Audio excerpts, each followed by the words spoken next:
Boa noite a todos. Sejam bem-vindos a uma noite de festa.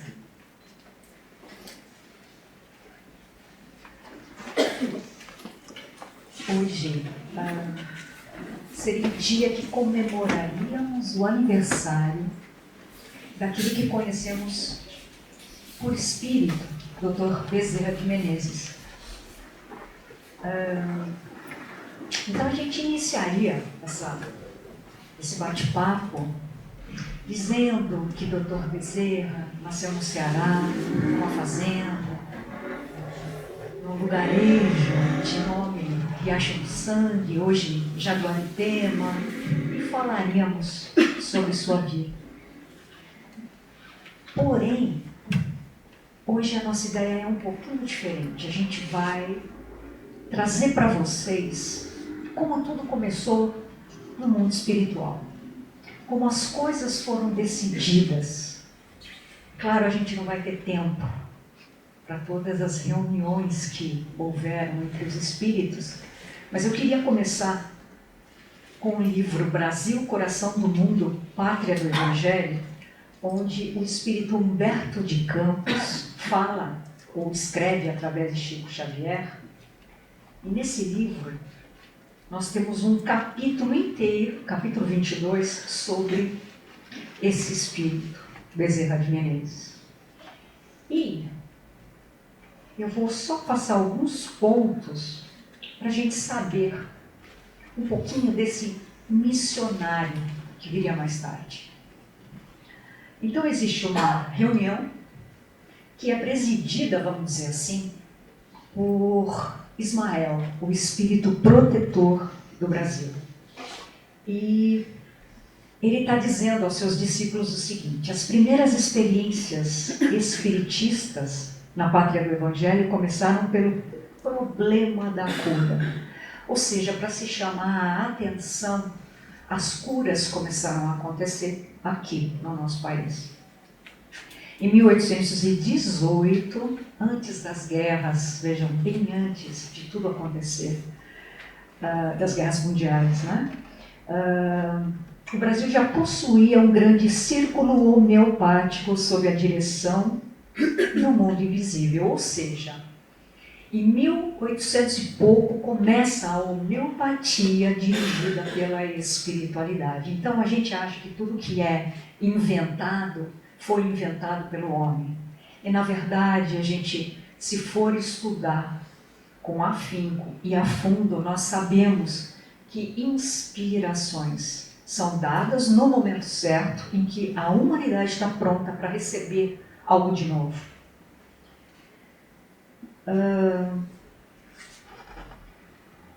A gente tem lá, né, a época do primeiro reinado, em seguida, Dom Pedro II, é época de Dom Pedro II.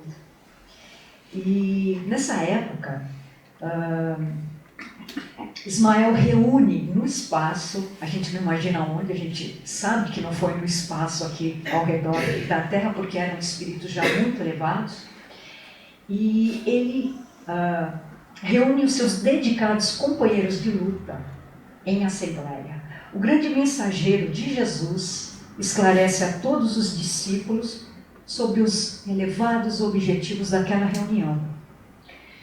Ele diz que o século que começa a partir dali e o próximo serão assinalados pelo advento do Consolador prometido por Jesus, que nós entendemos como quando estudamos aqui no curso de doutrina espírita, que o Espiritismo é o terceiro Consolador e é o Consolador que foi prometido por Jesus 2000 anos atrás.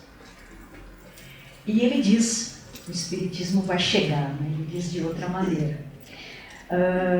Então, faz-se mister, amparemos o coração atormentado dos homens nessas grandes amarguras, preparando-lhes o caminho da purificação espiritual, porque ele já sabe que haverão 2 guerras. É preciso, pois, preparemos o terreno para sua estabilidade moral nesses instantes decisivos dos seus destinos, pelas 2 guerras mundiais. Aí ele diz que já existem missionários, né, na Terra, trazendo já desde 1800 e pouquinho, trazendo a Boa Nova, né, trazendo as palavras de Jesus. Isso já começa a pipocar, né, a gente pode trazer para a nossa linguagem. Mas qual é a ideia? É a fraternidade e a justiça. Então ele diz o seguinte: concentraremos agora os nossos esforços na terra do Evangelho, no Brasil, para que possamos plantar no coração de seus filhos as sementes benditas que frutificarão no solo abençoado do Cruzeiro do Sul. E ele diz que vai ser momento de chegar à ciência através das leis naturais explicadas pelo Espiritismo e momento, né, de se falar em moral, de se falar em melhoramento, mesmo sabendo que as guerras estavam vindo, né? E aí ele olha para um dos discípulos que está na reunião e diz: você descerá às lutas terrestres, lá no Brasil, no país do Cruzeiro, a fim de que possamos criar o nosso núcleo de atividades espirituais. Então ele vai preparar, talvez, será o campo para chegar ao Espiritismo. A gente vai ver mais à frente. O importante é que seja dentro dos elevados propósitos de reforma e regeneração, observando o código de Jesus. E com a nossa assistência espiritual, você vai pulverizar todos os obstáculos à força de perseverança e de humildade, consolidando os primórdios de nossa obra, que é a de Jesus, no seio da pátria do Evangelho. Se faz um silêncio absoluto. E aquele discípulo não tem palavras, porque está sendo dada uma missão muito importante, aquele discípulo de Ismael, né? Daí a algum tempo, no dia 29 de agosto de 1831, em Riacho Grande, no estado de Ceará, como a gente começou, né? Nascia Adolfo Bezerra de Menezes, o grande discípulo de Ismael, que vinha cumprir no Brasil uma elevada missão. Por que eu quis trazer para vocês como isso teve muito mais? A gente só não tem tempo suficiente. Mas por que foi tão importante, né, essa reunião, essa preparação? Porque se ele nasce em 1831, o Livro dos Espíritos é lançado em 1837, e Ismael fala do Consolador prometido por Jesus, fica claro que aqui no Brasil, ele será a pessoa que vai cuidar de implantar ou ajudar para que isso tudo aconteça. Então,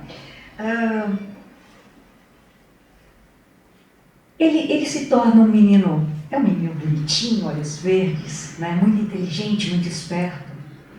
Mas ele era muito sensível também. E um dia, na rua, ele vê uma forca. Ele para. E ele quer saber o que está acontecendo. E tem lá 8 escravos que serão enforcados.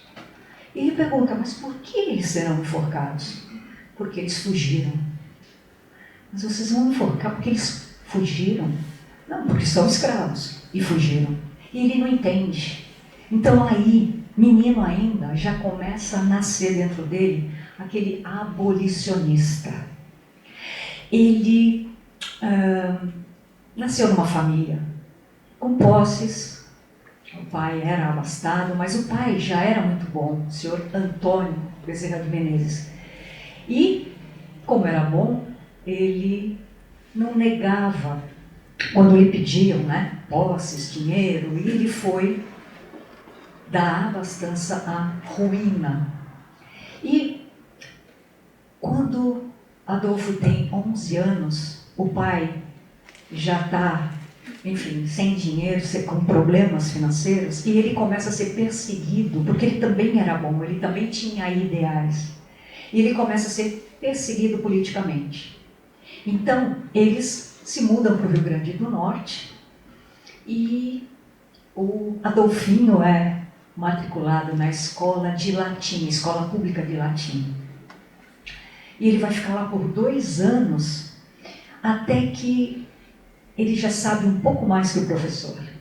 Então vejam, é um espírito que já era muito desenvolvido intelectualmente, além de moralmente. E 2 anos depois de estudo de latim, quando o professor precisava faltar, era ele quem dava aula no lugar do professor, para os seus colegas.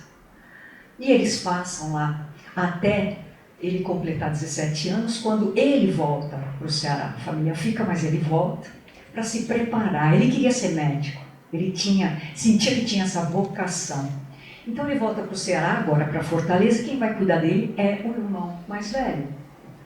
E esse irmão mais velho, além de um intelectual, era alguém num alto grau da Igreja Católica, né? Era um líder da igreja. E cuida dele, ele vai para o Liceu do Ceará, ele vai se preparando, vai estudando, e ele acaba os cursos preparatórios como um dos primeiros alunos. E aí ele já está perto de 19, quase 20 anos, ele perde o pai desencarna com febre amarela, e ele resolve abraçar a sua vocação. Eu vou para o Rio de Janeiro, eu vou estudar medicina. Só que eles não tinham mais dinheiro, a família não tinha mais dinheiro. Então eles se reúnem, faz o que hoje a gente chamaria de vaquinha da família, e dão para ele dinheiro para a viagem. E ele, com fé, ele vem para o Rio de Janeiro, que na época era a capital do Império, e era onde existia essa faculdade de medicina, e lá ele começa a estudar. E para pagar todos os seus custos, ele começa a dar aula particular de matemática e de filosofia. E num dia ele estava com um problema bastante sério, porque ele precisava pagar o quarto da pensão onde ele morava e ele não tinha dinheiro suficiente. E ele está contando o dinheiro quando batem à sua porta. Era um aluno para aulas particulares. E o aluno diz: professor, eu preciso de aulas de matemática. Aí ele quer saber o ano, obviamente, né, para poder se preparar. Ele fala: tudo bem, volte daqui a uma semana e começaremos com as aulas. Passa o valor. O aluno acha barato e fala: eu posso pagar de uma vez. O senhor fica com dinheiro? Não precisa pagar agora. Por favor, se eu ficar, eu vou gastar e não vou ter minhas aulas. Ele pega o dinheiro, ele senta, ele conta, e é exatamente o valor que ele precisava para poder pagar o seu aluguel. Então foi só um fato interessante, mas ele espera na próxima semana, passa um dia, passa 2, passam 2 semanas, e ao final das contas, esse rapaz nunca veio para fazer as aulas. Ele veio receber. Ele veio resolver um problema. Pelo Espiritismo a gente pode entender o que possa ter acontecido, mas o importante é que Dr. Bezerra ainda não era doutor, né? E ele tem muita coisa, então eu, como não tenho muito tempo, preciso pegar as coisas mais importantes, né? Porque já disseram que vão me cutucar. Bom, ele se forma, ele defende a tese, né? Ele se forma aos 25 anos, logo em seguida ele defende a sua tese para uma bancada que tinha ninguém menos que Dom Pedro II, ele passa, ele pede para fazer parte da Academia do Exército, na época tinha o nome de Corpo de Saúde do Exército. Depois disso, ele se casa, ele fica viúvo, teve 2 filhos, se casa novamente com a irmã de sua esposa, que isso era normal na época, e tem mais 7 filhos. E, além do exército, ele atende pacientes. Só que a grande maioria dos pacientes que chegam não tem dinheiro para pagar. E ele atende a todos. Ele atende os que podem pagar e os que não podem pagar. E ele sempre chega muito tarde em casa. E um dia ele chega em casa, sua filha, ele já tinha deixado a filha com febre, a segunda esposa cuidando. E, enfim, ele fez o que ele necessitava, medicou e tudo mais. Tarde, já da noite, ele senta para se alimentar. Antes da primeira garrafada, batem na porta. É uma mulher desesperada, cuja filha estava passando muito mal. Então ele deixa a própria filha nas mãos de Deus, cuidada pela esposa, mas deixa nas mãos de Deus, porque ela estava muito doente, e vai cuidar de uma outra criança. E chegando, diagnosticou e fez as coisas todas que tinha que fazer, o atendimento, e passa lá a homeopatia para essa pessoa, e essa pessoa diz: doutor, eu não tenho condição de comprar absolutamente nada. Eu achei que o senhor pudesse salvar a minha filha. Ele olhou para a mão, tirou o anel de formatura e entrega para essa mulher. Isso vai ser mais do que suficiente para os medicamentos, ela não quer aceitar. E ele diz: se eu não puder ser ou exercer a medicina, ser o médico que eu prometi ser, nada terá valido a pena. E ele vai para casa. Com isso, ele começa a ser tido ou visto como uma pessoa muito respeitada, muito respeitável. E aí ele começa a ser chamado de médico dos pobres, né? O título que ele tinha era o médico dos pobres. E uma das coisas que acontece por ele ser essa pessoa boa, essa pessoa que quer ajudar as pessoas, ele acaba sendo convidado para a política. Então ele vai ser vereador, depois ele vai ser deputado geral, que para nós hoje seria o deputado estadual. Fica um tempo fora da política, volta para a política, de novo como vereador, numa função que é como se fosse o prefeito para nós hoje. Volta a ser de novo deputado. E o que é importante?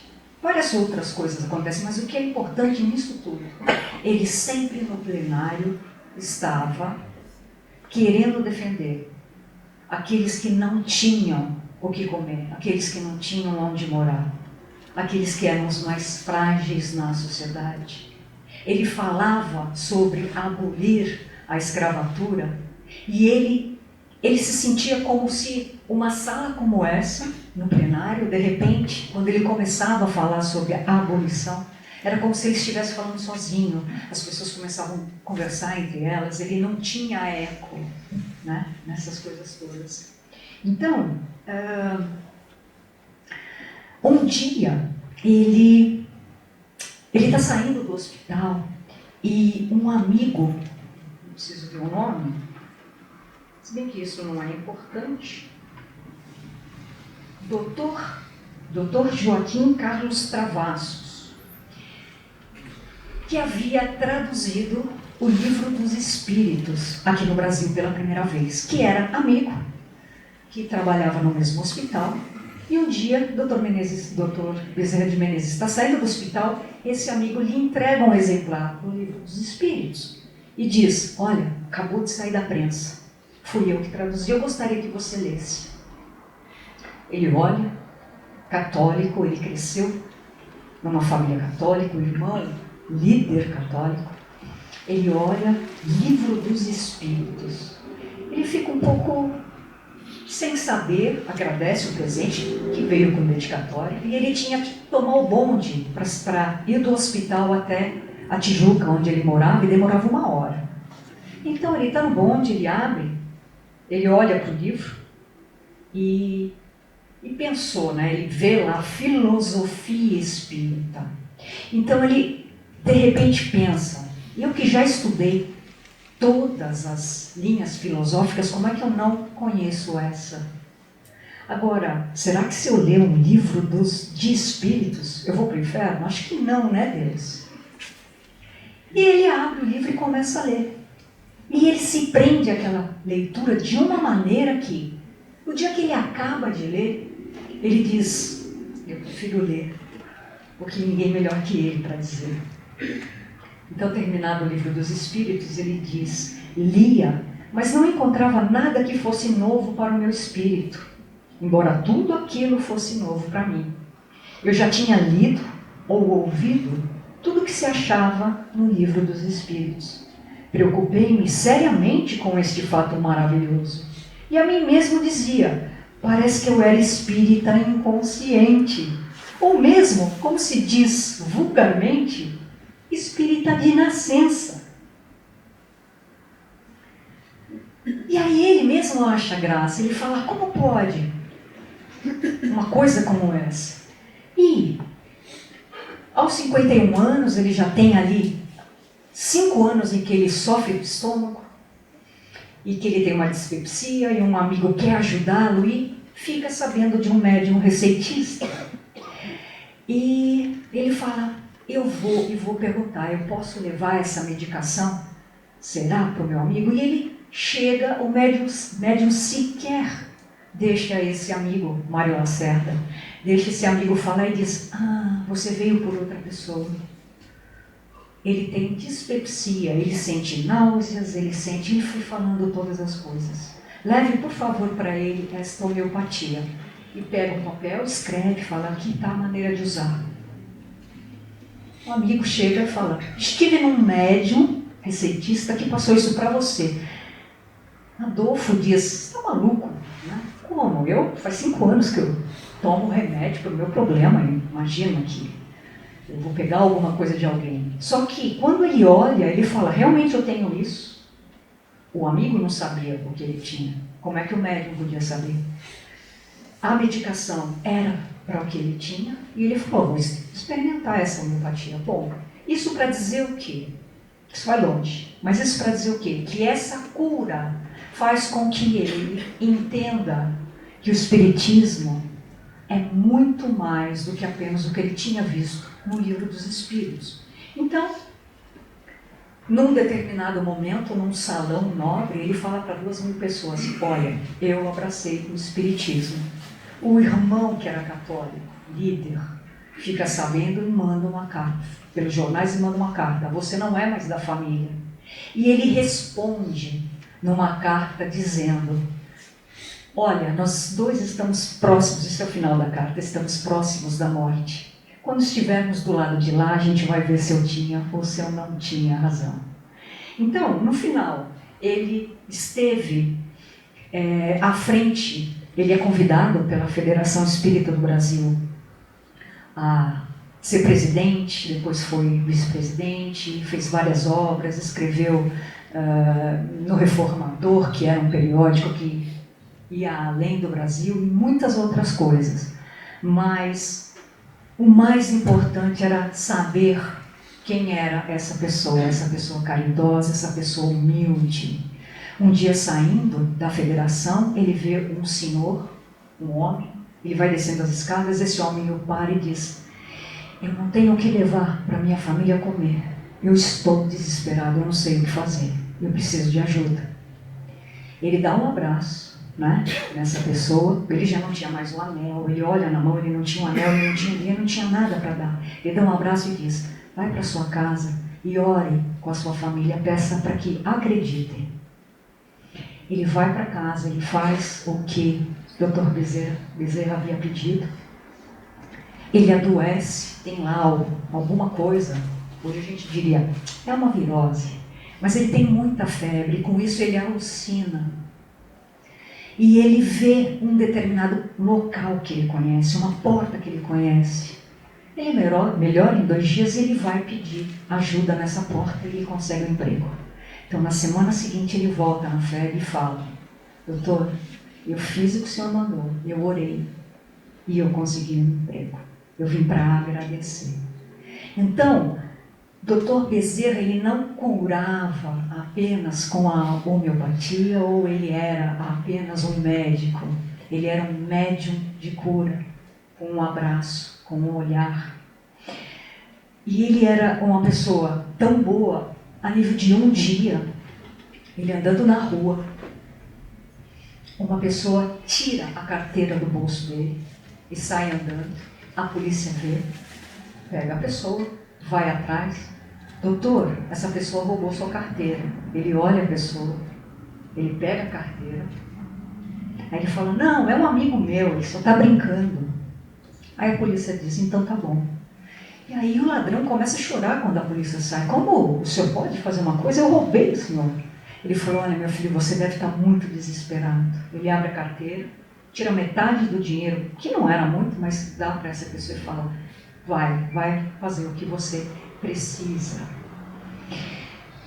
Então era essa pessoa, como um missionário, que fez muito pela doutrina espírita através do seu exemplo. Porque tudo que acontecia era levado. A única coisa que ele não conseguiu fazer foi, houve uma comunicação na Federação Espírita do Brasil, onde Allan Kardec diz a Dr. Bezerra, encarnado ainda, Allan Kardec, espírito Allan Kardec, está na hora de fazer a escola de médiuns. E ele começa a trabalhar para isso. Chama dirigentes de várias instituições e ninguém aceita a ideia. Então ele coloca o Livro dos Espíritos para ser estudado toda sexta-feira nas reuniões públicas. Como a gente estaria fazendo aqui hoje, ao invés de a gente comemorar ou falar de alguma coisa, a gente estaria estudando o Livro dos Espíritos. Então foi ele que difundiu aí a doutrina para que mais tarde viesse, como Ismael falou, ele veio no primeiro século, Chico Xavier no segundo, né? Duas grandes pessoas que vieram abrir o caminho para que hoje nós pudéssemos não sofrer tanto, porque a gente sabe que ainda existem pessoas que falam, espiritismo? Isso não é coisa de Deus, sem saber que Deus criou cada um de nós como espíritos, simples e ignorantes, para sermos felizes. E tem muito mais para falar, mas o tempo já acabou faz tempo. Então ele passou a vida cuidando, né, dessas pessoas que não podiam arcar com nada. E um dia, uma manhã, ele está voltando para casa e ele está se sentindo muito mal. Ele sabe que ele deve ir embora, talvez naquele dia, talvez no próximo. Ele vai para casa, um pouco antes da hora do almoço, e chega em frente à casa. Tem muitas pessoas esperando por ele, que passaram um dia lá esperando por ele, para ter um atendimento, e ele não tem condição. Então ele vai orar com essas pessoas antes de entrar. Isso está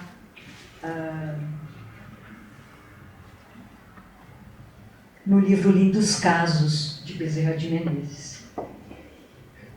E eu quero terminar com essa história. Certa vez, ao voltar para casa, já bastante debilitado, doente, encontrou essas pessoas e ele não conseguia atender.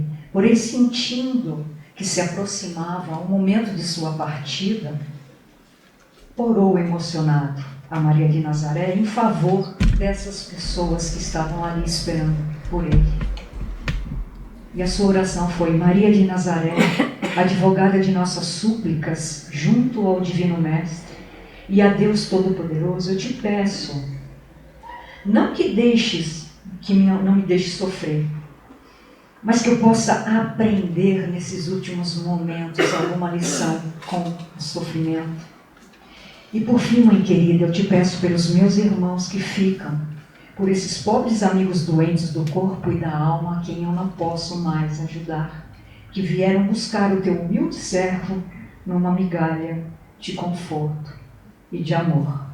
Logo depois ele desencarna ao médico dos pobres, apagando-se no mundo material uma grande luz e acendendo-se na espiritualidade mais um foco de intensa e benfazeja claridade. Por isso a gente comemora a vinda desse missionário, por isso que é uma honra e um privilégio o convite da casa para falar sobre ele, para estudar sobre ele, e que a gente possa, né, como ele, que tinha Jesus como guia e modelo, possamos ter aí mais um modelo, mais um guia, mais um exemplo de conduta moral. Obrigado por ouvirem.